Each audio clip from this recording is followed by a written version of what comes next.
Good morning students. आज जो हम टॉपिक लेंगे वो है भारत छोड़ो आंदोलन या क्विट इंडिया मूवमेंट। सबसे पहले हम देखते हैं कि भारत छोड़ो आंदोलन क्यों प्रारंभ किया गया था। और जैसे कि हम जानते हैं, क्रिप्स योजना के असफल हो जाने तथा क्रिप्स के द्वारा कांग्रेस की असफलता के लिए उत्तरदायी ठहराए जाने के परिणाम स्वरूप भारतीयों को अत्यंत निराशा हुई। इस योजना से यह स्पष्ट हो गया कि सांप्रदायिकता को आड़ बनाकर इंग्लैंड की सरकार भारत को स्वतंत्रता प्रदान नहीं करेगी। अतः भारतीय जनता में असंतोष की भावना तीव्र होने लगी। महात्मा गांधी को भी यह विश्वास होने लगा कि उनकी सत्याग्रह की अहिंसात्मक नीति संभवतः भारत को अंग्रेजों से मुक्त न करा सकेगी। अतः गांधी जी, जो अब तक द्वितीय विश्व युद्ध में अंग्रेजों को सहायता दिए जाने के पक्ष में थे, अपने विचारों व नीतियों में परिवर्तन करने के लिए विवश हुए तथा उन्होंने अंग्रेजों से भारत छोड़ने की अपील की। गांधी जी ने अपने उद्गारों को व्यक्त करते हुए हरिजन में लिखा, अंग्रेजों, भारत को जापान के लिए मत छोड़ो, अपितु भारत को भारतीयों के लिए व्यवस्थित रूप में छोड़ जाओ। उन्होंने पुनः लिखा, भारत को भगवान के भरोसे छोड़ दो, यदि यह असंभव है तो उसे अराजकता के भंवर में छोड़ दो। गांधी जी का यह भी विचार था कि यदि भारत स्वतंत्र हो जाएगा तो भारत को जापान से कोई खतरा नहीं रहेगा, क्योंकि जापान की दुश्मनी इंग्लैंड से है, न कि भारत से। अतः गांधी जी चाहते थे कि युद्ध काल में ही भारत को स्वाधीनता प्रदान कर दी जाए।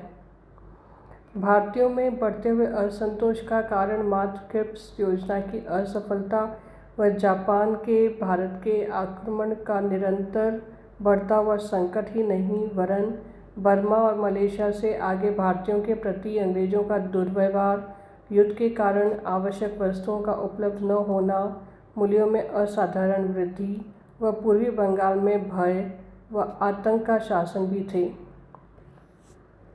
अतः गांधी जी ने पुनः आंदोलन प्रारंभ करने का निर्णय लिया। 7 जून 1942 को महात्मा गांधी ने हरिजन में लिखा, मैंने बहुत प्रतीक्षा की कि विदेशी शासन को हटाने के लिए देश अहिंसात्मक शक्ति पैदा करे, परंतु अब मेरा विचार बदल गया है। मैं सोचता हूँ कि अब और प्रतीक्षा नहीं कर सकता, और प्रतीक्षा का अर्थ होगा विनाश की प्रतीक्षा। इसलिए मैंने फैसला किया है कि कुछ खतरों पर भी लोग अब गुलामी का विरोध करें। गांधी जी संभवतः क्रिप्स आयोग के असफल रहने के परिणाम स्वरूप उत्पन्न जन आक्रोश का उपयोग करना चाहते थे। अतः 14 जुलाई 1942 को वर्धा में कांग्रेस की कार्यसमिति ने भारत छोड़ो का प्रस्ताव पारित किया। इस कार्यसमिति में कांग्रेस के सभी प्रमुख नेताओं ने भाग लिया। कांग्रेस की अखिल भारतीय समिति की बैठक 7 अगस्त 1942 को बम्बई में हुई। इसमें कुछ संशोधन के साथ कांग्रेस कार्यसमिति ने प्रस्ताव को 8 अगस्त को पारित कर दिया। इस प्रस्ताव में कहा गया था, भारत में ब्रिटिश शासन का तुरंत अंत होना चाहिए। यह भारत तथा मित्र देशों की सफलता के लिए आवश्यक है। इस शासन के जारी रहने से भारत का निरंतर पतन हो रहा है और देश अपनी रक्षा के लिए कमज़ोर होता जा रहा है। फासीवाद के विरुद्ध सफलता पुराने उद्देश्यों, नीतियों व उपायों से चिपके रहने से नहीं हो सकती। भारत की स्वतंत्रता से ही ब्रिटेन और मित्र राष्ट्रों को आंका जा सकता है। स्वतंत्र भारत इस सफलता को अवश्य प्राप्त कर सकेगा, क्योंकि यह अपने सभी साधनों को स्वतंत्रता के लिए तथा फासीवाद, नाज़ीवाद और साम्राज्यवाद के आक्रमणों के विरुद्ध लगा देगा। पराधीन भारत ब्रिटिश साम्राज्य का चिन्ह बना हुआ है। अतः अखिल भारतीय कांग्रेस समिति अत्यधिक जोरदार शब्दों में अंग्रेजों को भारत से हट जाने की मांग दोहराती है तथा इसे मानने के लिए ब्रिटेन व मित्र राष्ट्रों से पुनः अपील करती है। इस मांग के स्वीकार न किए जाने पर समिति विवश होकर अत्यधिक व्यापक पैमाने पर गांधी के नेतृत्व में अहिंसात्मक संघर्ष चलाने की आशा प्रदान करती है। यह भारतीयों से अपील करती है कि इस आंदोलन का आधार अहिंसा हो और प्रत्येक व्यक्ति अपना मार्गदर्शन करे। आंदोलन का प्रारंभ होना। सरकार के कार्य की सूचना मिलने पर भारतीयों के सब्र का बांध टूट गया तथा जनता ने सरकार के विरुद्ध आंदोलन प्रारंभ कर दिया। गांधी जी ने अपने उद्देश्यों को स्पष्ट करते हुए कहा कि ये आंदोलन कांग्रेस का अंतिम प्रयास है, जिससे या तो भारतीयों को स्वतंत्रता प्राप्त हो जाएगी या वे मिट जाएंगे। गांधी जी ने आंदोलन प्रारंभ करने से पूर्व अपने उद्देश्यों व मांगों की सूचना पत्र द्वारा वायसराय को दे दी तथा स्वयं भी वायसराय से मिलने का प्रयास किया, किंतु इससे पहले कि गांधी जी वायसराय से मिलते 9 अगस्त 1942 को गांधी जी तथा कांग्रेस के लगभग सभी प्रमुख नेताओं को बंदी बना लिया गया था। सरकार ने इस समय Gandhi ji, Nehru, Pattabhi Sitaramayya, Abul Kalam Azad, Asaf Ali, Acharya Kripalani, doctor Syed Mahmud, G B. Pant, doctor Prafulla Ghosh, doctor Rajendra Prasad को बंदी बनाया था। कांग्रेस को भी गैर कानूनी संस्था घोषित कर दिया गया था। जनता ने सरकार के विरुद्ध आंदोलन प्रारंभ कर दिया। समस्त प्रमुख कांग्रेसी नेताओं के अचानक गिरफ्तार कर लिए जाने के कारण जनसाधारण व गिरफ्तारी से बच गए कांग्रेसी नेताओं के पास इस आंदोलन के लिए कोई निर्धारित कार्यक्रम न था। जनता को केवल यह याद था कि महात्मा गांधी ने करो या मरो का मंत्र दिया, अतः संपूर्ण भारत में विद्रोह प्रारंभ हो गए तथा यह आंदोलन असंगठित रूप से प्रारंभ हो गया। किंतु शीघ्र ही गिरफ्तारी से बच गए कांग्रेस नेता जयप्रकाश नारायण, राम मनोहर लोहिया तथा अरुणा आसफ अली ने आंदोलन को संचालित करने का सराहनीय प्रयत्न किया तथा एक पुस्तिका प्रकाशित की, जिसमें अहिंसा पर जोर देते हुए आंदोलन से संबंधित 12 सूत्रीय कार्यक्रम थे। इसमें संपूर्ण देश में हड़ताल करने, सार्वजनिक सभाएं करने, नमक बनाने तथा लगान न देने के लिए कहा गया था। सरकार ने इस पत्रिका को भी जब्त करने का प्रयास किया। सरकारी दमन के पश्चात भी संपूर्ण देश में लगभग हड़तालें हुई, जगह जगह हड़तालें हुई, प्रदर्शन किए गए, जुलूस निकाले गए। मजदूरों ने हड़तालों को सफल बनाने के लिए विशेष प्रयत्न किए। बम्बई पुलिस ने जनता पर गोलियां चलाईं, जिससे अनेक लोग मारे गए अथवा घायल हुए अतः आंदोलन हिंसात्मक स्वरूप धारण करने लगा। जनता ने अंग्रेजों को भारत छोड़ो के नारे लगाते हुए सरकारी इमारतों, नगर निगमों के भवनों, डाकखानों व रेलवे स्टेशनों पर आक्रमण किए तथा आग लगाने के प्रयत्न किए। जेलों को तोड़ दिया गया तथा उत्तर प्रदेश, बिहार व मद्रास के कुछ स्थानों पर अस्थायी सरकार की भी स्थापना की गई।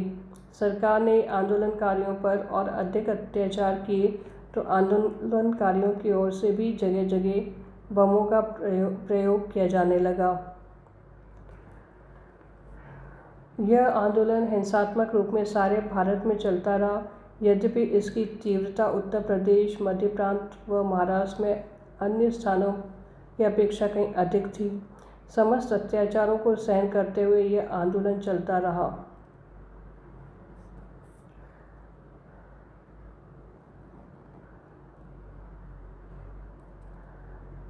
प्रोफेसर अंबा प्रसाद ने द इंडिया रिवॉल्ट ऑफ 1942 में लिखा है कि इस आंदोलन में पुलिस ने 538 बार गोलियां चलाई तथा कम से कम 7,000 व्यक्ति मारे गए तथा 60,229 व्यक्तियों को गिरफ्तार किया गया। गैर सरकारी सूत्रों के अनुसार मरने वालों की संख्या 10,000 से 40,000 के मध्य थी। सरकार ने गांधी जी पर इस हिंसात्मक आंदोलन का नेतृत्व करने व अव्यवस्था फैलाने का आरोप लगाया, किंतु गांधी जी ने वाइसरॉय लॉर्ड लिनलिथगो को पत्र लिखकर इस आरोप को निराधार बताया तथा कहा कि सरकार की दमन नीति ने ही जनसाधारण को हिंसा के रास्ते पर अग्रसर किया है। गांधी जी ने आंदोलन के हिंसात्मक होने का प्रायश्चित करने के उद्देश्य 10 फरवरी 1943 से 31 दिन का उपवास प्रारंभ किया, जिसकी देश में तथा विदेशों में तीव्र प्रतिक्रिया हुई। मुस्लिम लीग के अतिरिक्त सभी दलों ने सरकार से गांधी जी की अस्वस्थता को देखते हुए उन्हें रिहा करने का अनुरोध किया, किंतु सरकार ने इस ओर ध्यान न दिया। किंतु किसी प्रकार गांधी जी ने 21 दिन का उपवास सकुशल समाप्त किया। बाद में सरकार ने गांधी जी को मई 1944 में उनकी अस्वस्थता को देखते हुए छोड़ दिया, किंतु तब तक आंदोलन अति क्षीण हो चुका था तथा विश्व युद्ध में इंग्लैंड की विजय दृष्टिगत हो रही थी। अतः गांधी जी ने तत्कालीन राजनीतिक स्थिति को देखते हुए यह आंदोलन समाप्त कर देना श्रेयस्कर समझा। शीघ्र ही सभी कांग्रेसी नेताओं को छोड़ दिया गया।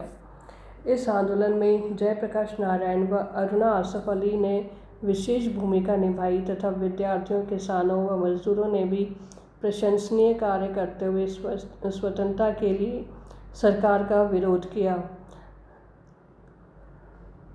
मुस्लिम लीग ने इस आंदोलन में भाग नहीं लिया, क्योंकि उसके नेता जिन्ना का विचार था कि इस आंदोलन के द्वारा कांग्रेस भारत में हिंदुओं का राज्य स्थापित करना चाहती है। कम्युनिस्ट दल ने रूस के इंग्लैंड की ओर जाने के बाद सरकार का समर्थन तथा भारत छोड़ो आंदोलन की आलोचना की। अकालियों व ईसाइयों ने भी इस आंदोलन का विरोध किया।